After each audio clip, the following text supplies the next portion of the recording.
നമസ്കാരം എല്ലാവർക്കും ഇന്നത്തെ വീഡിയോയിലേക്ക് സ്വാഗതം. ഈ വീഡിയോ കൂടുതലും കേൾക്കുന്നതായിരിക്കും നല്ലത്. അധികം വീഡിയോസോ ഇമേജസോ ഒന്നും ഇതിനകത്തേക്ക് ആഡ് ചെയ്യാനായിട്ട് ഇല്ലാത്തതുകൊണ്ടാണ്. എൻ്റെ പല വീഡിയോസും പല ആളുകളും കേൾക്കുകയാണ് എന്നൊക്കെ ഇടയ്ക്ക് പറയാറുണ്ട്. അതിന് ഏറ്റവും ബെസ്റ്റ് ആയിട്ടുള്ള ഒരു ടോപ്പിക്കാണ്. ഈ ടോപ്പിക് എങ്ങനെ പ്രസന്റ് ചെയ്യണം എന്നതിനെ കുറിച്ചിട്ട് കഴിഞ്ഞ കുറേ ദിവസങ്ങളായിട്ട് വലിയ ആലോചനയാണ്.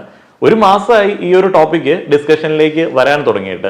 മലയാള മാധ്യമങ്ങൾ കാര്യമായിട്ട് തന്നെ അതിനെക്കുറിച്ചിട്ട് റിപ്പോർട്ട് ചെയ്തിട്ടില്ല എന്ന് എനിക്ക് തോന്നുന്നു.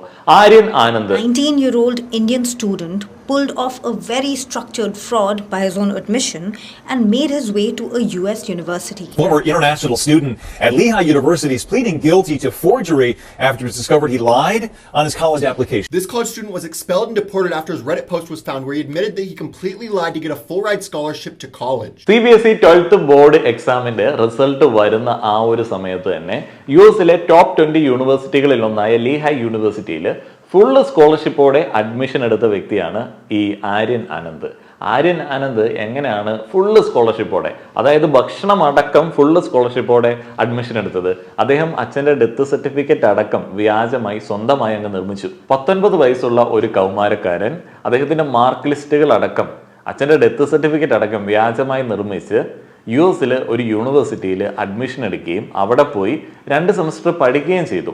അതാണ് ആര്യൻ ആനന്ദിന്റെ സ്റ്റോറി. ആ ഒരു സ്റ്റോറി, അദ്ദേഹത്തിന്റെ അനുഭവം അദ്ദേഹം തന്നെ റെഡിറ്റിൽ പങ്കുവെച്ച സമയത്താണ് എല്ലാ ആൾക്കാരും അറിഞ്ഞത്. ആ ഒരു സ്റ്റോറി മുഴുവനായിട്ട് വായിച്ച സമയത്ത് എനിക്ക് കുറേയധികം ഡൗട്ടുകൾ ഉണ്ടായി. അതിനകത്ത് കുറേയധികം കുറ്റക്കാരെ നമുക്ക് കാണാനായിട്ട് സാധിക്കും. പേരൻസ് ഒരു സൈഡിലുണ്ട്, അദ്ദേഹത്തിന്റെ തന്നെ പിയർ എന്ന് പറയുന്ന ഒരു കൂട്ടം ആളുകളുണ്ട്, അതേപോലെ എക്സ്പെക്റ്റേഷൻസ് ഉണ്ട്, ചില സൊസൈറ്റൽ പ്രഷേഴ്സ് ഉണ്ട്. ഇതിൻ്റെയൊക്കെ ആ ഒരു നടുവിൽ നിന്നിട്ട് അയാൾ കണ്ട ഒരു സൊല്യൂഷൻ ആയിരുന്നു ഇങ്ങനെയുള്ള ഒരു യൂണിവേഴ്സിറ്റിയിലെ പഠനം എന്ന് പറയുന്നത്. പിന്നെ നമ്മളുടെ എഡ്യൂക്കേഷൻ സിസ്റ്റത്തെ കുറിച്ചിട്ടും അദ്ദേഹം പറയുന്നുണ്ട്. അദ്ദേഹം തന്നെ അതിനെ വളരെ സരസമായിട്ട് ക്രിട്ടിസൈസ് ചെയ്യുന്നുണ്ട്. ആ ഒരു അനുഭവം ഇപ്പോൾ റെഡിറ്റിൽ അവൈലബിൾ അല്ല, ഞാനത് ഫുള്ള് കോപ്പി എടുത്ത് വെച്ചിട്ടുണ്ട്. ആ ഒരു അനുഭവം നമ്മൾ കേൾക്കണം. അദ്ദേഹം ആ ഒരു അനുഭവം റെഡിറ്റിൽ പങ്കുവച്ചില്ലായിരുന്നു എന്നുണ്ടെങ്കിൽ സുഖമായിട്ട് അദ്ദേഹം പഠിപ്പും കഴിഞ്ഞിട്ട് തിരിച്ച് ഇന്ത്യയിൽ വന്നേനെ. ഒരു വർഷം ഏകദേശം 1 കോടിയോളം അടുത്ത് രൂപയാണ് അദ്ദേഹത്തിന് സ്കോളർഷിപ്പ് ആയിട്ട് ലഭിച്ചുകൊണ്ടിരുന്നത്. ആര്യൻ ആനന്ദ് തന്റെ പേര് വെളിപ്പെടുത്താതെ റെഡിറ്റിൽ പങ്കുവച്ച ആ ഒരു അനുഭവം നിങ്ങൾക്ക് വേണ്ടി ഞാനിവിടെ വായിക്കാം. അത് മലയാളത്തിലേക്ക് ഞാനൊന്ന് മാറ്റിയിട്ടുണ്ട്. അപ്പോൾ സ്റ്റോറി പോലെ നമുക്കിത് കേൾക്കാൻ പറ്റും. അതങ്ങനെ കേട്ടിട്ട് ശരിക്കും ഇതിനകത്ത് ആരൊക്കെയാണ് പ്രതികൾ എന്ന് പറയാൻ പറ്റി കഴിഞ്ഞാൽ നന്നായിരിക്കും. ഞാൻ ആ ഒരു ടോട്ടൽ അനുഭവം വായിച്ചിട്ട് 19 വയസ്സുള്ള ആ ഒരു പയ്യനെ കൊണ്ട് ഇത്ര അധികം റിസ്ക് എടുപ്പിച്ച ഫാക്ടേഴ്സ് എന്തൊക്കെയാണ് എന്നുള്ളത് ആലോചിച്ച് പോയി. ഏതായാലും നമുക്ക് ആ ഒരു അനുഭവത്തിലേക്ക് വരാം. ഞാൻ എൻ്റെ ലൈഫും കരിയറും നുണകളിൽ കെട്ടിപ്പടുത്തതാണ്. കടുത്ത വഞ്ചന, തട്ടിപ്പ്. നിങ്ങൾക്ക് സമയമുണ്ടെങ്കിൽ മാത്രം വായിക്കുക, കേൾക്കുക. ഇത് വളരെ നീണ്ട എഴുത്താണ്, പക്ഷെ ഇത് കേൾക്കുന്നത് വെറുത്താണ്. CBSE 10th ബോർഡ് പരീക്ഷകൾ റദ്ദാക്കിയപ്പോൾ മുതലാണ് എല്ലാം ആരംഭിക്കുന്നത്. അന്നു മുതൽ ഇന്ന് വരെ മര്യാദയ്ക്ക് 2 മണിക്കൂർ ഞാൻ തികച്ച് പഠിച്ചിട്ടില്ല. ജോയിന്റ് എൻട്രൻസ് എക്സാം ക്രാക്ക് ചെയ്യണമെന്ന് വിചാരിച്ചു, പക്ഷെ അത് എന്നെ കൊണ്ട് നടക്കില്ലെന്ന് പെട്ടെന്ന് മനസ്സിലായി. ഞാൻ കഷ്ടിച്ച് 49% മാർക്കിലാണ് 11th പാസ്സായത്.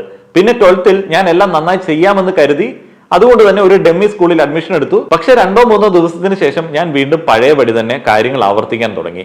ഭക്ഷണം കഴിക്കുകയും ഉറങ്ങുകയും സിനിമ കാണുകയും മാത്രം ചെയ്യുന്ന ഒരു കാലം എന്റെ ജീവിതത്തിൽ ഉണ്ടായിരുന്നു. മാസങ്ങളോളം രാത്രി മുഴുവൻ ഹൊറർ സിനിമകൾ കണ്ട് പകൽ മുഴുവൻ ഉറങ്ങി. എന്റെ മാതാപിതാക്കൾ ചിന്തിച്ചത് രാത്രി മുഴുവൻ ഞാൻ പഠിക്കുകയായിരുന്നു എന്നാണ്. എന്നാൽ താമസിയാതെ തീരുമാനമെടുക്കേണ്ട സമയമായെന്ന് ഞാൻ മനസ്സിലാക്കി. ഒരു നല്ല കോളേജിൽ പ്രവേശിക്കാൻ എനിക്ക് എന്തെങ്കിലും ചെയ്യേണ്ടതുണ്ട്. ഞാൻ വീണ്ടും പഠിക്കാൻ ശ്രമിച്ചു, പക്ഷെ എന്നെ കൊണ്ട് പറ്റുന്നുണ്ടായിരുന്നില്ല. ഞാൻ ഒരിടയ്ക്ക് ആഗ്രഹിച്ചു, പക്ഷെ വളരെ കഠിനമായി ശ്രമിച്ചിട്ടും ഫിസിക്സ്, കെമിസ്ട്രി എന്നിവയിൽ നിന്ന് എനിക്കൊന്നും മനസ്സിലാക്കാനായിട്ട് കഴിഞ്ഞില്ല. എനിക്ക് കണക്ക് കുറച്ച് മനസ്സിലാക്കാൻ കഴിഞ്ഞിരുന്നു, പക്ഷെ അത് പോരാ. ഇനിയാണ് എന്റെ തട്ടിപ്പുകൾ ആരംഭിക്കുന്നത്. കാരണം ജോയിന്റ് എൻട്രൻസ് എക്സാമിൽ 50% പോലും നേടാൻ കഴിയില്ല എന്ന് എനിക്ക് മനസ്സിലായിരുന്നു. അതിനാൽ ഞാൻ വിദേശത്തുള്ള കോളേജുകളും അവയുടെ പ്രവേശന പ്രക്രിയയും ഫീസും ഓൺലൈനിൽ തിരയാൻ തുടങ്ങി. ആര്യൻ ആനന്ദിന്റെ വിദേശ വിദ്യാഭ്യാസ പ്ലാനിന് ചെറിയൊരു പൗസ് കൊടുക്കുകയാണ്. ഇപ്പോൾ തിരികെ വരാം. നമ്മളിൽ പല ആളുകൾക്കും വേണ്ട ചില പ്ലാനുകളെ ഇവിടെ പരിചയപ്പെടുത്തുകയാണ്. വീഡിയോസ് കാണുന്ന NRI സുഹൃത്തുക്കൾ ധാരാളം ഉണ്ട് എന്നുള്ളത് എനിക്കറിയാം. പല ആളുകളും വിദേശത്തേക്ക് ജോലിക്ക് പോകുന്നതിന് മുൻപ് ചിന്തിച്ച ചില കാര്യങ്ങളുണ്ട്. എത്രയും പെട്ടെന്ന് സാമ്പത്തിക ഭദ്രത കൈവരിച്ച് തിരികെ വരണം. ഞാനടക്കം പ്രവാസ ജീവിതത്തിലേക്ക് ഒരിക്കൽ പോയ സമയത്ത് ചിന്തിച്ചത് അങ്ങനെയൊക്കെ തന്നെയാണ്. എന്നാൽ പല ആളുകൾക്കും അങ്ങനെ പെട്ടെന്ന് ഒരു തിരികെ വരവോ അല്ലെങ്കിൽ ഏർലി റിട്ടയർമെന്റോ ഒന്നും നടക്കാറില്ല. വീട്ടിൽ ധാരാളം ആവശ്യങ്ങൾ വരികയാണ്. കുട്ടികളുടെ വിദ്യാഭ്യാസം, വിവാഹം, അതേപോലെ തന്നെ വീട് പണി, ഇങ്ങനെ ആവശ്യങ്ങളുടെ ഒരു നീണ്ട പട്ടിക വരുന്ന സമയത്ത് പ്രവാസ ജീവിതം 50 60 വയസ്സ് വരെയൊക്കെ പല ആളുകൾക്കും നീളാറുണ്ട്. സിസ്റ്റമാറ്റിക് ആയിട്ടുള്ള ഒരു ഇൻവെസ്റ്റ്മെന്റ് വളരെ നേരത്തെ തന്നെ നടത്തുകയാണെന്നുണ്ടെങ്കിൽ നിങ്ങൾക്കും ഏർലി റിട്ടയർമെന്റ്, ഹാപ്പി റിട്ടയർമെന്റ് സാധ്യമാണ്.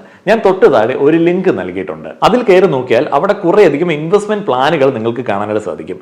നിങ്ങൾ റിസ്ക് എടുക്കാൻ തയ്യാറുള്ളവരാണ് എന്നുണ്ടെങ്കിൽ 100% മാർക്കറ്റ് ലിങ്ക്ഡ് ആയിട്ടുള്ള കൂടുതൽ റിട്ടേൺ നൽകുന്ന ഫണ്ടുകളുണ്ട്. എന്നാൽ റിസ്ക് എടുക്കാൻ ഒട്ടും താല്പര്യമില്ലാത്ത ആളുകളാണ് എന്നുണ്ടെങ്കിൽ റിസ്ക് വളരെ കുറഞ്ഞ ക്യാപിറ്റൽ ഗ്യാരണ്ടീഡ് ആയിട്ടുള്ള ഫണ്ടുകളുമുണ്ട്. ക്യാപിറ്റൽ ഗ്യാരണ്ടീഡ് എന്ന് പറയുമ്പോൾ ഇട്ട പണം അവിടെ സേഫ് ആയിരിക്കും, റിട്ടേണും നിങ്ങൾക്ക് കിട്ടും. അത്തരത്തിൽ 150ഓളം ഫണ്ടുകൾ നിങ്ങൾക്ക് ആ ഒരു ലിങ്കിൽ ക്ലിക്ക് ചെയ്ത് കഴിഞ്ഞാൽ കാണാനായിട്ട് സാധിക്കും. നിങ്ങളുടെയൊക്കെ റിസ്ക് പ്രൊഫൈലിനനുസരിച്ചിട്ടുള്ള സിസ്റ്റമാറ്റിക് ആയിട്ടുള്ള ഒരു ഇൻവെസ്റ്റ്മെന്റ് ഇപ്പോൾ തന്നെ തുടങ്ങി വെച്ചോളുക. ഗൾഫിലൊക്കെ ജോലി ചെയ്യുന്ന ആളുകൾ 18,000 രൂപ വെച്ചൊക്കെ മന്ത്ലി ഇൻവെസ്റ്റ് ചെയ്യുകയാണെന്നുണ്ടെങ്കിൽ 2 കോടി വരെയൊക്കെ റിട്ടേൺ നൽകുന്ന പ്ലാനുകൾ നിങ്ങൾക്ക് ആ ഒരു പ്ലാറ്റ്ഫോമിൽ കാണാനായിട്ട് സാധിക്കും. അതേപോലെ നിങ്ങൾ ഇൻവെസ്റ്റ് ചെയ്യുന്ന ഫണ്ടുകളിൽ നിന്ന് നിങ്ങൾക്ക് പിന്നീട് മാറാനുള്ള ഒരു ഓപ്ഷനും ഫണ്ട് സ്വിച്ചിങ് ഓപ്ഷനും ഒക്കെ ഈ ഒരു പ്ലാറ്റ്ഫോമിൽ ഇപ്പോൾ അവൈലബിൾ ആണ്. അപ്പോൾ ഇൻവെസ്റ്റ് ചെയ്യാനും കൂടുതൽ അറിയാനും ആഗ്രഹിക്കുന്ന ആളുകൾ ഡിസ്ക്രിപ്ഷനിലും കമന്റ് ബോക്സിലും നൽകിയിരിക്കുന്ന ലിങ്ക് ഉപയോഗിക്കുക.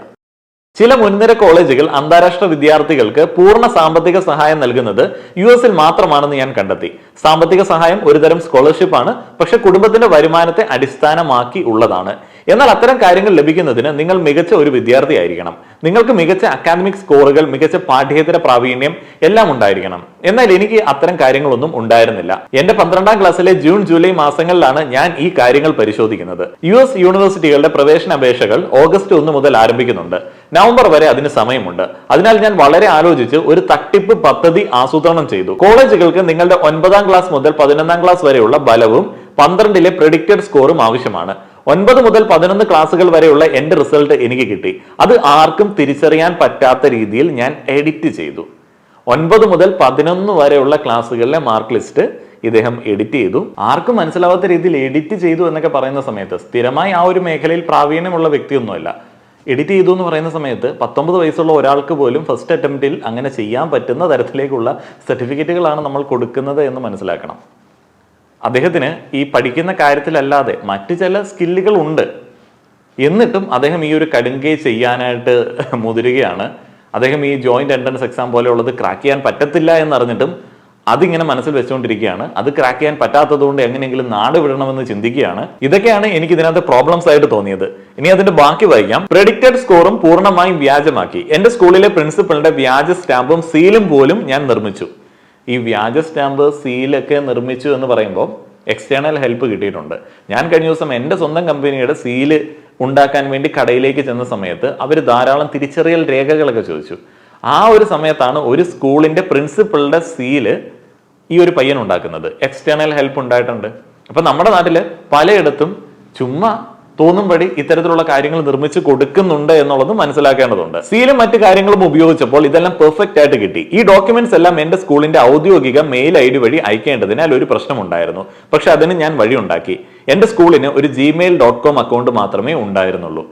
നമ്മുടെ ഇവിടെയുള്ള പല ഗവൺമെന്റ് സ്ഥാപനങ്ങൾക്കടക്കം ഇമെയിൽ ID എന്ന് പറയുന്നത് ഈ ഗൂഗിളിന്റെ ഡൊമൈനിലുള്ള ഒരു ID ആണ്. ശരിക്കും പ്രൊഫഷണൽ ആയിട്ട് നമ്മളുടെ സ്വന്തം ഡൊമൈനിൽ തന്നെ ID ക്രിയേറ്റ് ചെയ്യണം എന്നുള്ളതാണ്. ഈ ജിമെയിൽ അക്കൗണ്ടിലൊക്കെ ID ക്രിയേറ്റ് ചെയ്ത് കഴിഞ്ഞാൽ ആർക്ക് വേണമെങ്കിലും സാമ്യതയുള്ള മറ്റൊരു ID ക്രിയേറ്റ് ചെയ്തിട്ട് എന്തെങ്കിലും തട്ടിപ്പുകൾ നടത്താനായിട്ട് പറ്റും. ഈ സ്കൂളിന് പോലും ജിമെയിലാണ് അവരുടെ ഇമെയിൽ അക്കൗണ്ട് എന്ന് പറയുമ്പോഴത്തേനാണ് ഇതിന്റെ ഒരു സാധ്യത നമുക്ക് മനസ്സിലാവുന്നത്. നമ്മുടെ സിസ്റ്റത്തിലെ പ്രൊഫഷണലിസം ഇല്ലായ്മയാണ് ഇവിടെയൊക്കെ യൂസ് ചെയ്യപ്പെടുന്നത്. അദ്ദേഹം എന്ത് ചെയ്തെന്ന് വെച്ച് കഴിഞ്ഞാൽ സ്വന്തമായിട്ട് ഒരു ഡൊമൈൻ അങ്ങോട്ട് വാങ്ങി, സ്കൂളിന്റെ പേരിൽ ഒരു ഡൊമൈൻ വാങ്ങി. ഇപ്പോൾ ലിറ്റിൽ ഫ്ലവർ എന്നാണെന്നുണ്ടെങ്കിൽ littleFlower.com എന്ന് പറയുന്ന ഒരു ഡൊമൈൻ വാങ്ങി. അവിടെ നമുക്ക് ഇമെയിൽ രജിസ്റ്റർ ചെയ്യാൻ പറ്റും. എന്ന് വെച്ച് കഴിഞ്ഞാൽ principal@littleFlower.com എന്ന് വന്നു കഴിഞ്ഞാൽ അത് ഒഫീഷ്യലായി. മറ്റേ ജിമെയിലിനെക്കാളും കൂടുതൽ വിശ്വസിക്കുന്നത് ഇതാണ്. അതുകൊണ്ട് തന്നെ അദ്ദേഹം ഒരു ഡൊമൈൻ വാങ്ങി. അപ്പോൾ അതിന്റെ ഒരു എക്സാമ്പിൾ ഒക്കെ ഇതിനകത്ത് അദ്ദേഹം കൊടുത്തിട്ടുണ്ട്. ലൈക്ക് principal@school.com എന്നൊരു രീതിയിൽ അത് ശരിക്കും ഒഫീഷ്യലായി തോന്നി. തുടർന്ന് ഞാൻ എൻ്റെ അപേക്ഷ തയ്യാറാക്കാൻ തുടങ്ങി. അവർക്ക് ഹൈസ്കൂളിലെ നിങ്ങളുടെ അക്കാദമിക് നേട്ടങ്ങൾ ആവശ്യമാണ്, പുറത്തെ നേട്ടങ്ങളും കാണിക്കണം. ഞാൻ എന്നെ കുറിച്ച് പൂർണ്ണമായും ഒരു വ്യാജ പ്രൊഫൈൽ ഉണ്ടാക്കി. ഒളിമ്പ്യാഡ് മെഡൽ നേടിയതുപോലുള്ള കാര്യങ്ങൾ ഉൾപ്പെടുത്തിയില്ല. പരിശോധിച്ചുറപ്പിക്കാൻ കഴിയില്ലെങ്കിലും അവരെ ഇംപ്രസ് ചെയ്യാൻ പറ്റുന്ന വിശ്വസിക്കുന്ന ചിലത് ഞാൻ ആഡ് ചെയ്തു. എന്ന് വെച്ച് കഴിഞ്ഞാൽ ഈ എല്ലാ ആളുകൾക്കും അറിയാവുന്ന നേട്ടങ്ങൾ ഉൾപ്പെടുത്തി കഴിഞ്ഞാൽ അവർ വെരിഫൈ ചെയ്യുന്ന സമയത്ത് അവരെ ഡയറക്റ്റ് കോൺടാക്ട് ചെയ്യും. അപ്പൊ അത് ഒഴിവാക്കാൻ വേണ്ടി അവർ ഇംപ്രസ് ചെയ്യാൻ പറ്റുന്ന നേട്ടങ്ങൾ മാത്രം ഇദ്ദേഹം ഇതിനകത്ത് ഉൾപ്പെടുത്തി. അവർക്ക് എന്തെങ്കിലും സ്ഥിരീകരിക്കാൻ താല്പര്യമുണ്ടെങ്കിൽ പോലും എനിക്ക് ആക്സസ് ഉണ്ടായിരുന്ന എൻ്റെ ഫേക്ക് സ്കൂൾ പ്രിൻസിപ്പൽ മെയിലിൽ വരുന്നതുകൊണ്ട് എനിക്ക് പേടി ഉണ്ടായിരുന്നില്ല. ശരിയാണ്, സ്കൂളിൽ നിന്നാണ് ഡോക്യുമെന്റ്സ് ഒക്കെ അയച്ചിരിക്കുന്നത്, അതിലേക്കാണ് തിരിച്ച് അവരുടെ എന്തെങ്കിലും എൻക്വയറീസ് വരുന്നത്. അപ്പൊ ഇദ്ദേഹത്തിന് ആ ഒരു പേടിയും ഉണ്ടായിരുന്നില്ല. പിന്നെ അവർക്ക് വേണ്ടത് എന്തിന് നമ്മൾ ആ ഒരു കോളേജ് തിരഞ്ഞെടുക്കുന്നു എന്ന തരത്തിലുള്ള ചില ഉപന്യാസങ്ങളാണ്. അവിടെ ഞാൻ ചാറ്റ് GPT ഉപയോഗിച്ചു. വിദേശത്ത് അപേക്ഷിച്ച് പരിചയമുള്ള ആളുകൾ ചാറ്റ് GPT വളരെ മോശം ലേഖനങ്ങൾ എഴുതി തരുമെന്ന് പറയാറുണ്ടെങ്കിലും എനിക്ക് ചാറ്റ് GPT മികച്ച ചില ഉപന്യാസങ്ങൾ എഴുതി നൽകി. അതിനായി ഞാൻ ചെയ്തത് നല്ല എസ്സേ കോപ്പി അടിച്ച് ഇൻപുട്ടായി നൽകി സമാനമായവ ആവശ്യപ്പെടുകയായിരുന്നു. പ്രവേശനം നേടിയ ഓരോ വിദ്യാർത്ഥിയുടെയും എല്ലാ ചെലവുകളും നിറവേറ്റുമെന്ന് വാഗ്ദാനം ചെയ്ത മിക്കവാറും എല്ലാ US കോളേജുകളിലും ഞാൻ അപേക്ഷിച്ചു. അതായത് ഒരു സാധാരണ US കോളേജിൽ പ്രതിവർഷം 60-70 ലക്ഷം ചെലവാകുമ്പോൾ നിങ്ങൾക്ക് അടയ്ക്കാൻ കഴിയാത്ത തുകയ്ക്ക് നിങ്ങൾക്ക് സ്കോളർഷിപ്പ് ലഭിക്കും. ട്യൂഷൻ, പാർപ്പിടം എല്ലാം കൂടാതെ നമുക്ക് പ്രതിവർഷം 30 ലക്ഷം രൂപ മാത്രമേ താങ്ങാൻ കഴിയൂ എങ്കിൽ ബാക്കി തുകയ്ക്ക് അവർ സ്കോളർഷിപ്പോ സാമ്പത്തിക സഹായമോ നൽകും. അത് അങ്ങനെയാണ് പ്രവർത്തിക്കുന്നത്. എന്റെ കോളേജ് വിദ്യാഭ്യാസത്തിന് എന്റെ കയ്യിൽ നിന്ന് ഒന്നും ഇടാനുണ്ടായിരുന്നില്ല. പക്ഷെ അവർക്ക് നിങ്ങളുടെ മാതാപിതാക്കളുടെ വരുമാന തെളിവ് ആവശ്യമാണ്. അങ്ങനെയാണെങ്കിൽ നിങ്ങൾക്ക് കൂടുതൽ സാമ്പത്തിക സഹായം കിട്ടും. നിങ്ങളുടെ അഡ്മിഷൻ പൂർത്തിയാകും മുമ്പ് അതെല്ലാം ആവശ്യമാണ്. നിങ്ങളുടെ അച്ഛനും അമ്മയും പ്രതിവർഷം 20 ലക്ഷം രൂപ സമ്പാദിക്കുന്നു എന്ന് പറഞ്ഞാലും ഇന്ത്യയിൽ അത് വളരെ നല്ലതാണ്. ഇദ്ദേഹത്തിന്റെ അച്ഛനും അമ്മയും അത്രയും സമ്പാദിക്കുന്നുണ്ട്. പക്ഷെ അമേരിക്കയിൽ ഇതൊന്നുമല്ല. കാരണം പ്രതിവർഷം 20 ലക്ഷം സമ്പാദിക്കുന്ന ഒരാൾക്ക്, ഒരു കുടുംബത്തിന് ഒരു വർഷം 60 ലക്ഷം കോളേജിൽ ചെലവഴിക്കാൻ എങ്ങനെ കഴിയും? അതിനാൽ മികച്ച പല കോളേജുകളിലടക്കം ഇത്തരത്തിൽ വരുമാനം അവർ ചോദിക്കാറുണ്ട്. നിങ്ങളുടെ മാതാപിതാക്കളുടെ വരുമാനം 3-4 കോടി രൂപയെങ്കിലും അല്ലെങ്കിൽ മുഴുവൻ സാമ്പത്തിക സഹായവും ആവശ്യപ്പെടുന്നതാണ് നല്ലത്. കാരണം ഒരാൾക്ക് ഒരു വർഷം 1 കോടി സമ്പാദിച്ചാലും കോളേജിൽ മാത്രം 60-70 ലക്ഷം ചെലവഴിക്കാൻ കഴിയില്ല. കൂടാതെ മിക്ക US കോളേജുകളിലും മറ്റു രാജ്യത്ത് നിന്ന് വരുന്ന ആളുകളുടെ സാമ്പത്തിക അടിത്തറ അവർ പരിശോധിക്കാറുണ്ട്. US സിറ്റിസൺസിന് ഈ ഒരു സാമ്പത്തിക മാനദണ്ഡം ബാധകമല്ല. എന്റെ സാമ്പത്തിക ചുറ്റുപാട് അറിഞ്ഞതുകൊണ്ട് പലയിടത്തു നിന്നും ഞാൻ റിജക്റ്റ് ആയി. ചിലതിൽ വെയിറ്റിംഗ് ലിസ്റ്റിലുമായി. ചിലർ ട്യൂഷൻ ഫീ മുഴുവനായിട്ടും സ്കോളർഷിപ്പ് നൽകാമെന്ന് പറഞ്ഞിരുന്നു. പക്ഷേ എന്റെ ആവശ്യം നിറവേറ്റാനായിട്ട് അതിനെ കൊണ്ട് സാധിക്കില്ല. കാരണം പാർപ്പിടത്തിനും ഭക്ഷണത്തിനും എല്ലാത്തിനും പ്രതിവർഷം 15-20 ലക്ഷം രൂപ നൽകേണ്ടി വരും. നവംബർ ഡിസംബർ സമയമൊക്കെ ആയപ്പോൾ ഇക്കാര്യങ്ങളൊക്കെ അറിഞ്ഞു തുടങ്ങി. ഫെബ്രുവരി മാർച്ച് മാസങ്ങളിൽ തീരുമാനം അന്തിമമായി ലഭിക്കേണ്ടതാണ്. എന്തൊക്കെയാണെങ്കിലും ബോർഡ് എക്സാമിന് ഞാൻ പഠിക്കാമെന്ന് വിചാരിച്ചു. ഞാൻ ഒരു വസ്തുവും പഠിച്ചില്ല. അപ്പോഴും ഫിസിക്കൽ എഡ്യൂക്കേഷൻ ആൻഡ് ഇംഗ്ലീഷ് അല്ലാതെ എനിക്ക് ഒന്നിലും ജയിക്കാൻ പറ്റില്ല എന്നുള്ളത് എക്സാം കഴിഞ്ഞപ്പോൾ മനസ്സിലായി. ഫിസിക്സ് പോലുള്ള വിഷയങ്ങൾക്ക് ചോദ്യം തന്നെ എഴുതി യാതൊരു ബന്ധവുമില്ലാത്ത എന്തൊക്കെയോ കുറിച്ചു. ഫിസിക്കൽ എഡ്യൂക്കേഷൻ ആൻഡ് ഇംഗ്ലീഷ് അല്ലാത്ത എല്ലാ വിഷയത്തിനും 10-15 മാർക്ക് മാക്സിമം കിട്ടാൻ ചാൻസ് ഉള്ളൂ എന്ന് ഞാൻ എക്സാമിന് ശേഷം മനസ്സിലാക്കി. ഇനി കഥയിലേക്ക് തിരികെ വന്നാൽ ഐവി ലീഗ് കോളേജുകളിലെല്ലാം എന്റെ ആപ്ലിക്കേഷൻ തള്ളപ്പെട്ടു. തട്ടിപ്പ് മനസ്സിലായത് കൊണ്ടാണോ അതോ മറ്റു കാരണം കൊണ്ടാണോ എന്നുള്ളത് അറിയില്ല. പക്ഷെ ഒരു റെപ്യൂട്ടഡ് കോളേജ് താല്പര്യം പ്രകടിപ്പിച്ചു. കോളേജിന്റെ പേര് ഞാൻ പറയില്ല, ഞാൻ പിടിക്കപ്പെടും. ഇദ്ദേഹം പിടിക്കപ്പെടുന്നതിന് മുൻപ് എഴുതിയ ഒരു കുറിപ്പാണ്. ഈ കുറിപ്പിന് ശേഷമാണ് ഇദ്ദേഹം പിടിക്കപ്പെടുന്നത്. US-ലെ ടോപ്പ് കോളേജുകളിൽ ഒന്നാണ്. അവരെന്റെ എല്ലാ ചിലവും എടുക്കാമെന്ന് ഓഫർ നൽകി, ഭക്ഷണം ഒഴിച്ച്. പക്ഷെ അതും എനിക്ക് സ്വീകാര്യമല്ലായിരുന്നു. 5000 USD, നാട്ടിൽ 4-5 ലക്ഷം രൂപ വരും. അത് മാത്രം വീട്ടിൽ നിന്ന് വാങ്ങിയാലും അവരുടെ ചൊൽപ്പടിക്ക്, വീട്ടുകാരുടെ ചൊൽപ്പടിക്ക് എല്ലാത്തിനും ഉത്തരം കൊടുക്കേണ്ടി വരുന്ന ഒരു ചാൻസ് ഉള്ളത് കൊണ്ട് ഞാൻ അതും എനിക്ക് പറ്റില്ലെന്ന് പറഞ്ഞു. എനിക്ക് പൂർണ്ണമായി രക്ഷപ്പെടണമായിരുന്നു. എന്ന് വെച്ച് കഴിഞ്ഞാൽ വീട്ടുകാരെ ഡിപ്പെൻഡ് ചെയ്യാനായിട്ട് താല്പര്യമില്ല. വീട്ടുകാരെ ഡിപ്പെൻഡ് ചെയ്ത് കഴിഞ്ഞാൽ അവരുടെ ചൊൽപ്പടിക്ക് തന്നെ ഈ പഠനം ബാക്കി കാര്യങ്ങൾ മുന്നോട്ടേക്ക് കൊണ്ടുപോകണമെന്ന് ഈ പയ്യൻ വിചാരിച്ചു. പഠിക്കാൻ പുള്ളിക്ക് തീരെ താല്പര്യമില്ലല്ലോ. പക്ഷെ അത്രയധികം സ്കില്ലുണ്ട്. ഈ വ്യാജ സർട്ടിഫിക്കറ്റ് ഉണ്ടാക്കുക, കാര്യങ്ങൾ റിസർച്ച് ചെയ്ത് കണ്ടുപിടിക്കുക, അപ്ലൈ ചെയ്യുക, അതൊക്കെ ഒരു സ്കില്ല് വേണ്ട സംഗതിയാണ്. പക്ഷെ എല്ലാം ഫ്രോഡ് തരത്തിന് വേണ്ടി യൂസ് ചെയ്ത് കഴിഞ്ഞാൽ, ഈ പ്രായത്തിൽ തന്നെ യൂസ് ചെയ്ത് കഴിഞ്ഞാൽ പിന്നെ കാര്യമില്ലല്ലോ. അവസാനമായി ഇദ്ദേഹം ഒരു അറ്റകൈ പ്രയോഗിച്ചു എന്നാണ് പറയുന്നത്. അച്ഛൻ ക്യാൻസർ വന്ന് മരിച്ചതെന്നും അതിനാൽ അമ്മയാണ് വീട്ടിലെ ചെലവുകളൊക്കെ, അച്ഛന്റെ പെൻഷനിൽ ചെലവുകളൊക്കെ നോക്കുന്നതെന്നും പറഞ്ഞു. അത് അവർ വളരെ സീരിയസ് ആയിട്ട് എടുത്തു. കോളേജുകാർ സീരിയസ് ആയിട്ട് എടുത്തു.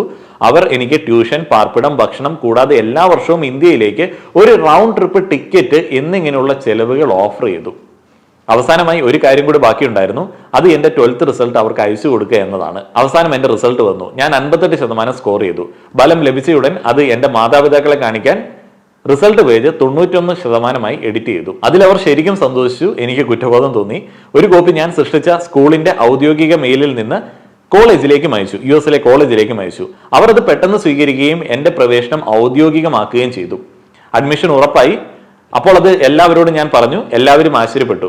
എനിക്ക് എങ്ങനെ US-ലെ കോളേജിൽ ഫുൾ സ്കോളർഷിപ്പ് ലഭിക്കും? എന്റെ അച്ഛന്റെയും അമ്മയുടെയും സുഹൃത്തുക്കൾ എന്നെ അഭിനന്ദിക്കാൻ എന്റെ വീട്ടിൽ വന്നു. തുടർന്ന് അവരുടെ കുട്ടികൾക്ക് ഉപദേശം തേടാൻ തുടങ്ങി. അവർക്കും അത് എങ്ങനെ ലഭിക്കും എന്നുള്ളൊരു ചോദ്യം ഉണ്ടായി. ഇതിന്റെയൊക്കെ കഷ്ടപ്പാട് എനിക്കല്ലേ അറിയത്തുള്ളൂ, ഞാൻ അവരോട് എങ്ങനെ പറയാനാണ്? അതേപോലെ തന്നെ അച്ഛൻ ചോദിച്ച ഒരു ചോദ്യമുണ്ട്, പ്ലസും മൈനസും പോലും തിരിച്ചറിയാത്ത നിനക്ക് എങ്ങനെയാണ് അവിടെ ഫുൾ സ്കോളർഷിപ്പിൽ അഡ്മിഷൻ കിട്ടിയത്? ചില ആളുകൾ ഇതൊരു തട്ടിപ്പാണെന്നും മറ്റും കരുതി, പക്ഷേ അതെല്ലാം നിയമാനുസൃതമാണെന്ന് പിന്നീട് അവർക്ക് മനസ്സിലായി. അപ്പോൾ എല്ലാ ആൾക്കാരും ആശ്ചര്യപ്പെട്ടു. വീണ്ടും കഥയിലേക്ക് തിരികെ വന്നാൽ ഇനി വളരെ ക്രൂഷ്യൽ ആയിട്ടുള്ള ഒരു സ്റ്റേജ് ആണ്. എനിക്കിനി US വിസ ലഭിക്കേണ്ടതുണ്ട്. അത് വളരെ ബുദ്ധിമുട്ടുള്ള കാര്യമാണ്. അവർ നിങ്ങളോട് ചോദ്യങ്ങൾ ചോദിക്കുമ്പോൾ കറക്റ്റ് ആയിട്ട് മറുപടി പറയണം. എന്തെങ്കിലും തെറ്റ് നിങ്ങളുടെ അക്കാദമിക് കാര്യങ്ങളിലോ സംശയാസ്പദമായി മറ്റേതെങ്കിലും ഡോക്യുമെന്റ്സിലോ വന്നാൽ വിസ തൽക്ഷണം നിരസിക്കും. US എംബസിയിലോ കോൺസുലേറ്റിലോ ഒരു വിദേശിയുമായി 2-3 മിനിറ്റ് ഷോർട്ട് ഇന്റർവ്യൂ ഉണ്ട്. അവിടെ നിങ്ങൾ ഒരു നിയമാനുസൃത വ്യക്തിയാണെന്നും നിങ്ങൾക്ക് US അതിജീവിക്കാൻ മതിയായ ഫണ്ട് ഉണ്ടെന്നും നിങ്ങൾക്ക് കുഴപ്പമില്ലാതെ ഇംഗ്ലീഷ് സംസാരിക്കാനാകുന്നുവെന്നും പരിശോധിച്ച് ഉറപ്പിക്കുന്നു. അങ്ങനെ എന്റെ ഇന്റർവ്യൂ സമയത്ത് എന്റെ മുന്നിലുള്ള പെൺകുട്ടിക്ക് വിസ നിരസിക്കപ്പെട്ടതായി ഞാൻ കണ്ടു. അടുത്തത് ഞാനായിരുന്നു. വളരെയധികം ടെൻസ്ഡ് ആയിരുന്നു. എന്തുകൊണ്ടാണ് അവർ അവളെ നിരസിച്ചതെന്ന് എനിക്കറിയില്ല. അവൾ നന്നായി സംസാരിക്കുന്നുണ്ടായിരുന്നു, ചോദിച്ചതിനെല്ലാം നല്ല രീതിയിൽ ഉത്തരം നൽകി. എന്നിട്ടും എന്താണോ എന്റെ അവസരത്തിൽ ഞാൻ വളരെയധികം പരിഭ്രാന്തനായി. എന്തുകൊണ്ടാണ് ഈ സർവകലാശാല ചൂസ് ചെയ്തത് എന്ന് അവർ ആദ്യം തന്നെ ചോദിച്ചു. ഞാൻ എന്തോ വ്യത്യസ്തമായ ഒരു മറുപടി പറഞ്ഞു. അവരതിൽ ഓക്കെ ആയിരുന്നു. എനിക്ക് ഫുൾ സ്കോളർഷിപ്പ് ഉണ്ട് എന്ന് കണ്ട ഉടൻ പുഞ്ചിരിച്ചുകൊണ്ട് അഭിനന്ദനങ്ങൾ പറഞ്ഞു. നീ വളരെ മിടുക്കനാണല്ലോ, അതുകൊണ്ടാണല്ലോ നിനക്ക് ഫുൾ സ്കോളർഷിപ്പ് കിട്ടിയത്. ഞാൻ എത്ര മിടുക്കനാണെന്ന് എനിക്ക് മാത്രമേ അറിയൂ. ഉടനെ കമ്പ്യൂട്ടറിൽ എന്തോ ടൈപ്പ് ചെയ്തു, നിങ്ങളുടെ വിസ അംഗീകരിച്ചു എന്ന് പറഞ്ഞു. കൂടുതൽ ചോദ്യങ്ങളൊന്നും ചോദിച്ചില്ല. എന്റെ ബോർഡ് എക്സാം ഞാൻ എങ്ങനെ പാസ്സായി എന്നറിയാൻ എനിക്ക് വലിയ ആകാംക്ഷയുണ്ടായിരുന്നു. അതിനാൽ ഞാൻ CBSEയുടെ വെബ്സൈറ്റിൽ നിന്ന് എന്റെ ഗ്രേഡ് ചെയ്ത ഉത്തരക്കടലാസുകളുടെ ഫോട്ടോ കോപ്പികൾ ഓർഡർ ചെയ്തു. എന്റെ ഉത്തരക്കടലാസുകൾ ലഭിച്ചപ്പോൾ അക്ഷരാർത്ഥത്തിൽ ഞാൻ ഞെട്ടിപ്പോയി. ഇംഗ്ലീഷും ഫിസിക്കൽ എഡ്യൂക്കേഷനും ഒഴികെയുള്ള എല്ലാ വിഷയങ്ങൾക്കും 10-15 മാർക്കാണ് കിട്ടിയത്. കണക്കിന് 13, ഫിസിക്സിന് 15, കെമിസ്ട്രി 11 എന്നിങ്ങനെ ഉത്തരക്കടലാസിന്റെ മുൻവശത്ത് തന്നെ എഴുതിയിരുന്നു. പക്ഷെ റിസൾട്ട് പോർട്ടലിൽ അവർ എന്നെ പാസ്സാക്കി. എല്ലാ വിഷയത്തിലും 29-30 മാർക്ക് വെച്ച് നൽകി. പ്രാക്ടിക്കലിനൊപ്പം 20 മാർക്ക് അധികമാണ്. അതിനാൽ എനിക്ക് എല്ലാ വിഷയത്തിനും 45-50 പോലെ ലഭിച്ചു. അതിനാൽ ബോർഡ് എക്സാം എഴുതുന്നവർ ഓർക്കുക, സാധ്യമായ എല്ലാ വഴികളിലും നിങ്ങളെ വിജയിപ്പിക്കാൻ CBSE ശ്രമിക്കുന്നു. ഇതൊക്കെ വളരെ സരസമായിട്ടുള്ള ഒരു ക്രിറ്റിസിസമാണ്. ഈ ടോട്ടൽ അനുഭവം വായിക്കുന്ന സമയത്ത് എനിക്കിതിനകത്ത് വേറെ പല പ്രതികളെയും കാണാനായിട്ട് പറ്റുന്നുണ്ട്. ഉത്തരക്കടലാസിൽ ഒന്നും എഴുതിയില്ലെങ്കിൽ മാത്രമേ നിങ്ങൾക്ക് പരാജയപ്പെടാൻ കഴിയൂ. അങ്ങനെ ഞാൻ 2023 ഓഗസ്റ്റിൽ ഒരു പൈസ പോലും ചെലവാക്കാതെ US-ലെത്തി. എന്റെ ഫ്ലൈറ്റിന് കോളേജ് പണം നൽകി. അന്ന് വരുന്ന എല്ലാ വിദ്യാർത്ഥികളെയും കൊണ്ടുപോകാനായിട്ട് അവർ ഒരു ബസ് എയർപോർട്ടിലേക്ക് അയച്ചിരുന്നു. അതിനാൽ ഞാൻ ഇവിടെ എത്തി. ഓറിയന്റേഷനും ബാക്കിയുള്ള കാര്യങ്ങളും കഴിഞ്ഞു. എന്നെ പോലെ ഫുൾ ട്യൂഷൻ സ്കോളർഷിപ്പ് കിട്ടിയ ഇന്ത്യയിൽ നിന്നും മറ്റു ചില രാജ്യങ്ങളിൽ നിന്നുമുള്ള കുറച്ച് വിദ്യാർത്ഥികളെ ഞാൻ പരിചയപ്പെട്ടു. അവരെല്ലാം എന്നെ പോലെയല്ല, പ്രതിഭകളാണ്. അവർ ചില മേഖലകളിൽ ഗവേഷണം വരെ നടത്തിയിട്ടുണ്ട്. ചിലർ അന്തർദേശീയ ഒളിമ്പ്യാഡ് ജേതാക്കളാണ്. ഞാൻ മാത്രം ഒരു വഞ്ചകനാണ്. കുറ്റബോധത്തിന്റെ ആ ഒരു സംഭവം ഇവിടെ നിന്ന് ആരംഭിക്കുകയാണ്. ക്ലാസ്സുകൾ ആരംഭിച്ചു. ഇവിടെ ഞങ്ങൾക്ക് 2 മിഡ് ടേമുകളും ഒരു ഫൈനലും ഉണ്ട്. മിഡ് ടേം എന്ന് പറഞ്ഞാൽ എല്ലാ മാസവും വരും. അതിനാൽ ആദ്യം ഞാൻ പഠിക്കാൻ ശ്രമിച്ചു. പണ്ടത്തേതെല്ലാം മറന്ന് ഇവിടെ ഒരു പുതിയ ജീവിതം ആരംഭിക്കാമെന്ന് ഞാൻ കരുതി. പക്ഷെ എനിക്കറിയില്ല, എനിക്ക് ഒട്ടും അറിയില്ല, എനിക്ക് പഠിക്കാൻ താല്പര്യമില്ല. എന്റെ ശീലമോ മടിയോ എന്താണോ എന്നുള്ളത് എനിക്കറിയില്ല. പരീക്ഷകൾ വന്നു. അതിൽ 4-ൽ 3 GPA നേടിയാലേ ഇവിടെ അടുത്ത സെമ്മിലേക്ക് എന്റെ സാമ്പത്തിക സഹായമോ സ്കോളർഷിപ്പോ തുടർന്ന് ലഭിക്കത്തുള്ളൂ. എല്ലാ സെമസ്റ്ററുകളിലും 4 SPS സ്കെയിലുണ്ട്. വളരെ ടെൻഷനായി ഞാൻ വീണ്ടും ഒരു പ്ലാൻ ഉണ്ടാക്കി. പരീക്ഷാ ഹാളിൽ ഒരു സമയം 100 പേരെങ്കിലും ഉണ്ടാകും. ഞാൻ എന്ത് ചെയ്തു? പരീക്ഷാ ഹാളിൽ എന്റെ ബാഗോ മറ്റോ എടുത്തില്ല. ഇന്ത്യയിൽ ബാഗുകൾ പുറത്ത് വെക്കുന്നത് പോലെ ഇവിടെ വെക്കേണ്ടതില്ല. നമുക്ക് എന്ത് സാധനങ്ങൾ വേണമെങ്കിലും എടുക്കാം. പക്ഷെ അതൊന്നും എഴുതുന്ന മേശപ്പുറത്ത് കാണാൻ പാടില്ല. അങ്ങനെ കണ്ടാൽ അവരത് വലിയ സീരിയസ് ആയിട്ടുള്ള ഒരു പ്രശ്നമായിട്ട് എടുക്കും. ഇന്ത്യൻ കോളേജുകളെക്കാൾ അക്കാദമിക് സമഗ്രതയും സത്യസന്ധതയും ഇവിടെ വളരെ സീരിയസ് ആയിട്ടാണ് അവർ നോക്കിക്കാണുന്നത്. ഇവിടെ തട്ടിപ്പ് നടത്തുന്നത് എളുപ്പമാണ്. പക്ഷെ നിങ്ങൾ പിടിക്കപ്പെട്ടാൽ എല്ലാം അവസാനിച്ചു. പരീക്ഷാ പേപ്പർ കിട്ടിയാൽ ഉടൻ ഒന്നുമില്ല, താഴ്ന്ന ക്ലാസ്സുകളിൽ ചെയ്യുന്നത് പോലെ പരീക്ഷാ പേപ്പറിൽ തന്നെ എഴുതുന്നു. ഞാൻ എക്സിറ്റിനടുത്ത് ഇരുന്നു. എന്റെ ജാക്കറ്റിൽ ഫോൺ ഒളിപ്പിച്ചു വെച്ച് എല്ലാം ഇന്റർനെറ്റിൽ നോക്കി ഞാൻ എഴുതി. എല്ലാ പരീക്ഷകളിലും മികച്ച രീതിയിൽ ഞാൻ എഴുതി. മികച്ച മാർക്കുകൾ എനിക്ക് കിട്ടി. സെമസ്റ്ററിന്റെ അവസാനം 4-ൽ 4 GPA ഞാൻ നേടി. അങ്ങനെ ആദ്യ വർഷത്തെ വിന്റർ ബ്രേക്ക് കിട്ടി. 1 മാസത്തേക്ക് ഇന്ത്യയിൽ ഞാൻ തിരിച്ചെത്തി. 2ാം സെമ്മിന് ജനുവരിയിൽ വീണ്ടും ഇവിടെ എത്തി. വീണ്ടും അതേ കാര്യങ്ങൾ ചെയ്യാൻ തുടങ്ങി. പാർട്ടികൾക്ക് പോവുക, മദ്യപിക്കുക, ഇതൊക്കെ തന്നെ മെയിൻ ആയിട്ടുള്ള പരിപാടികൾ. എനിക്കെല്ലാം സൗജന്യമായിട്ട് ലഭിക്കുന്നുണ്ട്. പക്ഷെ കുറച്ചും കൂടെ പൈസയ്ക്ക് ആവശ്യം വന്ന സമയത്ത് ഒരു ജോലി നേടാനായിട്ട് ശ്രമിച്ചു, പാർട്ട് ടൈം ജോലി. ഇവിടെ എനിക്ക് മക്ഡൊണാൾഡ്സിലോ ഏതെങ്കിലും പ്രാദേശിക സ്റ്റോറിലോ ഒരു അന്താരാഷ്ട്ര വിദ്യാർത്ഥി എന്ന നിലയിൽ ഒരു പാർട്ട് ടൈം ജോബ് ചെയ്യാൻ കഴിയില്ല. നിങ്ങൾക്ക് പണം വാങ്ങി ചെയ്യാം, അത് അപകടകരമാണ്. പിടിക്കപ്പെട്ടാൽ നാട് കടത്തും. എന്റെ മാതാപിതാക്കൾ എനിക്ക് കുറച്ച് പണം അയച്ചു തരാറുണ്ട്. 10,000 ഒക്കെ കിട്ടിക്കഴിഞ്ഞാൽ എന്ത് ചെയ്യാനാണ്? നിങ്ങൾക്ക് ഇന്റേൺഷിപ്പുകൾ ചെയ്യാം, പണം സമ്പാദിക്കാം, അതിന് യാതൊരു നിയന്ത്രണങ്ങളുമില്ല. ഞാൻ അവിടെയും ഒരു ഫേക്ക് റെസ്യൂമെ ഉണ്ടാക്കി. എഞ്ചിനീയറിംഗ് രംഗത്ത് എനിക്ക് കാര്യമായിട്ടുള്ള ഒരു പ്രാവീണ്യവും ഇല്ലാത്തതുകൊണ്ട് ഞാൻ 3rd ഇയർ മാർക്കറ്റിംഗ് സ്റ്റുഡന്റായി സർട്ടിഫിക്കറ്റ് ഉണ്ടാക്കി അപേക്ഷകൾ പലയിടത്തേക്കും അയച്ചു. 100-150 കമ്പനികളിലേക്ക് ഞാൻ അപേക്ഷിച്ചു. അതിൽ ചിലതിൽ എന്നെ ഇന്റർവ്യൂവിന് വിളിച്ചു. ന്യൂയോർക്ക് ആസ്ഥാനമായ ഒരു ചെറിയ ഇൻഷുറൻസ് സ്ഥാപനത്തിൽ മാർക്കറ്റിംഗിൽ എനിക്ക് ഇന്ത്യൻ സ്ഥാനം ലഭിച്ചു. അതൊരു വർക്ക് ഫ്രം ഹോം ജോലിയാണ്. എനിക്ക് ചെയ്യേണ്ടത് കുറച്ച് ഇമെയിലുകൾ അയക്കുക, ചില കോളുകൾ ചിലപ്പോൾ വിളിക്കേണ്ടി വരും, അത്രമാത്രം. ബാക്കി സമയം മുഴുവൻ ഞാൻ ഫ്രീ ആണ്. മിക്കപ്പോഴും എനിക്ക് എന്തെങ്കിലും അസൈൻ ചെയ്തില്ല എന്നുണ്ടെങ്കിൽ ഞാൻ സിനിമകൾ കാണുകയോ മറ്റെന്തെങ്കിലുമൊക്കെ ചെയ്യുകയോ ചെയ്യും. അതിൽ നിന്ന് ഞാൻ ഏകദേശം $1500 സമ്പാദിക്കാൻ തുടങ്ങി, അതായത് 1-2 ലക്ഷം രൂപ. ഇവിടെ എനിക്ക് ആവശ്യത്തിലധികം ആ ഒരു പണമുണ്ട്. കള്ളു കുടിക്കാനും എല്ലാ മാസവും കുറച്ച് ഇലക്ട്രോണിക്സുകൾ വാങ്ങാനും എല്ലാം എനിക്ക് ഈ പൈസ തികയുന്നുണ്ട്. ഞാൻ കുറച്ച് മാറ്റി വെക്കാനോ ഇൻവെസ്റ്റ് ചെയ്യാനായിട്ടോ ശ്രമിച്ചില്ല, ആലോചിച്ചിരുന്നു. എനിക്ക് താല്പര്യമില്ല. എന്താണെങ്കിലും ഇത് മുഴുവനും ഒരു തട്ടിപ്പാണ്. ഞാൻ ചെയ്യുന്നത് തെറ്റാണോ ശരിയാണോ എന്ന് എനിക്കറിയില്ല. അടിസ്ഥാനപരമായി ഇത് ധാർമ്മികമായി തെറ്റാണ്. പക്ഷേ എനിക്ക് ഇതുവരെ ഒരു പ്രശ്നവും ഉണ്ടായിട്ടില്ല. എന്നിട്ടും ഈ കാര്യങ്ങൾ ഞാൻ ഇങ്ങനെ കണ്ടിന്യൂസ് ആയി ചെയ്തുകൊണ്ടിരുന്നാൽ എന്റെ ജീവിതത്തിൽ വളരെ മോശമായി എന്തെങ്കിലും സംഭവിക്കുമെന്ന് ഞാൻ ഭയപ്പെടുന്നു. അടിക്കുറിപ്പ്: ഇതൊരു ഫാന്റസിയോ ഏതെങ്കിലും വ്യാജ സ്റ്റോറിയോ അല്ല. ഇത്രയും വിശദമായി ഒരു വ്യാജ വാർത്ത സൃഷ്ടിക്കാൻ ആർക്കും കഴിയില്ല. ഇതെന്റെ ജീവിതമാണ്, ആര് വിശ്വസിച്ചാലും ഇല്ലെങ്കിലും. ആര്യൻ ആനന്ദ് റെഡിറ്റിൽ എഴുതിയ ദീർഘമായിട്ടുള്ളൊരു കുറിപ്പായിരുന്നു. അത് എല്ലാ ആൾക്കാരും വിശ്വസിച്ചില്ല ആദ്യഘട്ടങ്ങളിൽ. പക്ഷെ ചില ആളുകൾ അതിനെക്കുറിച്ചിട്ട് അന്വേഷിച്ചു. അവർ കറക്റ്റായിട്ട് തന്നെ ആര്യൻ ആനന്ദ് എന്ന സ്റ്റുഡൻറ്റിനെ കണ്ടുപിടിച്ചു. ഭയങ്കര വലിയ ഒരു മണ്ടത്തരം അവസാനം കാണിച്ചു. അതിബുദ്ധിമാനായിട്ടുള്ള ഒരു ഇന്ത്യൻ വിദ്യാർത്ഥി 20 വർഷം തടവ് വരെ കിട്ടാനായിട്ട് സാധ്യതയുള്ള കുറ്റകൃത്യമാണ് ചെയ്തത്. ഏതായാലും അവരുടെ യൂണിവേഴ്സിറ്റി, ലേഹായ് യൂണിവേഴ്സിറ്റി, വലിയ കാര്യമായിട്ടുള്ള കുറ്റകൃത്യങ്ങൾ ഇദ്ദേഹത്തിനെതിരെ ആരോപിച്ച് ജയിലിൽ അടയ്ക്കാനായിട്ടൊന്നും മുതിർന്നില്ല. അവരുടെ ഒരു സജഷൻ അനുസരിച്ചിട്ട് അമേരിക്കയിൽ നിന്ന് ഇദ്ദേഹത്തെ ഡിപ്പോർട്ട് ചെയ്യാനായിട്ടുള്ള ഒരു തീരുമാനമാണ്. നിലവിൽ അദ്ദേഹം US ജയിലിലാണ്. തിരികെ ഇന്ത്യയിലേക്ക് കൊണ്ടുവരും. ഇന്ത്യയിലേക്ക് വന്നു കഴിഞ്ഞാലും അദ്ദേഹത്തിന് നമ്മുടെ നിയമത്തിൽ നിന്ന് രക്ഷപ്പെടാനായിട്ട് സാധിക്കത്തില്ല. അച്ഛൻ്റെ ഡെത്ത് സർട്ടിഫിക്കറ്റ് വരെ ഈ 19 വയസ്സുള്ള പയ്യൻ, +2 വിദ്യാഭ്യാസമുള്ള ആ ഒരു ഏജിലുള്ള പയ്യൻ ഉണ്ടാക്കി എന്നൊക്കെ പറയുമ്പോഴത്തേന് വളരെ സീരിയസ് ആയിട്ടുള്ള ഒരു കാര്യമാണ്. ഇവിടെ അദ്ദേഹത്തെ ഇത്രയധികം വലിയൊരു റിസ്ക് എടുക്കാനായിട്ട് നിർബന്ധിച്ച ഘടകങ്ങൾ എന്തൊക്കെയായിരിക്കും? അതിനകത്തെല്ലാം ഉൾപ്പെടുന്നുണ്ട്. അതിനകത്ത് നമ്മുടെ വിദ്യാഭ്യാസ രീതികൾ പോലും ഉൾപ്പെടുന്നുണ്ട്. അതേപോലെ ഞാൻ പലപ്പോഴും ആലോചിക്കാറുള്ള ഒരു സംഗതിയാണ് നമ്മുടെ സർട്ടിഫിക്കറ്റുകളുടെ ഒരു ശോചനീയാവസ്ഥ. ഇവിടെ നമുക്ക് ലഭിക്കുന്ന ഏത് സർട്ടിഫിക്കറ്റുകളും വളരെ ഈസി ആയിട്ട്, ഇപ്പോൾ എല്ലാം ഓൺലൈനിലൊക്കെയാണല്ലോ കിട്ടുന്നത്, ഏത് സർട്ടിഫിക്കറ്റുകളും വളരെ ഈസി ആയിട്ട് റീക്രിയേറ്റ് ചെയ്യാനായിട്ട് പറ്റും. കാരണം അത്ര സിമ്പിളായിട്ടുള്ള സർട്ടിഫിക്കറ്റുകളാണ് ഇവിടെ നൽകപ്പെടുന്നത്. അതെല്ലാം കുറച്ചും കൂടെ മാറ്റിയില്ല എന്നുണ്ടെങ്കിൽ ആ ഒരു ലൂപ്പ് ഹോളുകളിൽ കൂടെ നല്ല ബോധമുള്ള സ്മാർട്ടായിട്ടുള്ള ആളുകൾ പലതും നേടിയെടുക്കും. ഇപ്പോൾ IAS എക്സാമിലുള്ള സ്കാമിനെ കുറിച്ചിട്ട് നമ്മൾ പറഞ്ഞിരുന്നു. അതിൻ്റെ ഒരു സീരീസ് ഒരു സൈഡിൽ നടക്കുന്നുണ്ട്. ഞാൻ മറ്റൊരു വീഡിയോയും കൂടെ അതുമായി ബന്ധപ്പെട്ട് ചെയ്യാനായിട്ട് ആഗ്രഹിക്കുന്നുണ്ട്. ഇതാണ് നമ്മുടെ സിസ്റ്റം. നമ്മളെപ്പോലെ ചില ആളുകൾ സർട്ടിഫിക്കറ്റിലെ ഒരു അക്ഷരം തിരുത്താൻ വേണ്ടിയും ഒരു ഒപ്പ് തിരുത്താൻ വേണ്ടിയൊക്കെ തിരുവനന്തപുരത്തേക്കും മന്ത്രിമാരുടെയൊക്കെ ഓഫീസുകളിലേക്കും ഒക്കെ റെക്കമെൻഡേഷനായിട്ട് പോവുകയാണ്.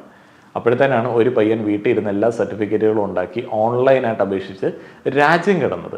US വിസ എന്നൊക്കെ പറഞ്ഞാൽ എത്ര കോംപ്ലിക്കേറ്റഡ് ആയിട്ടുള്ള, എത്ര പരിശോധിച്ച് നൽകപ്പെടുന്ന ഒരു സംഗതിയാണ്. അവിടെയും ഇദ്ദേഹം സിമ്പിളായിട്ട് എസ്കേപ്പ് ചെയ്തു എന്നൊക്കെ പറയുമ്പോൾ വളരെ ഇൻട്രസ്റ്റിംഗ് ആയിട്ട് എനിക്ക് തോന്നി. അതുകൊണ്ടാണ് ഞാൻ നിങ്ങളുമായിട്ട് ഇത് പങ്കുവച്ചത്. വീഡിയോയുടെ തുടക്കത്തിൽ ഞാൻ പറഞ്ഞ NRI ഇൻവെസ്റ്റ്മെന്റ് പ്ലാനുകളെ വീണ്ടും ഒന്ന് ഓർമ്മിപ്പിക്കുകയാണ്.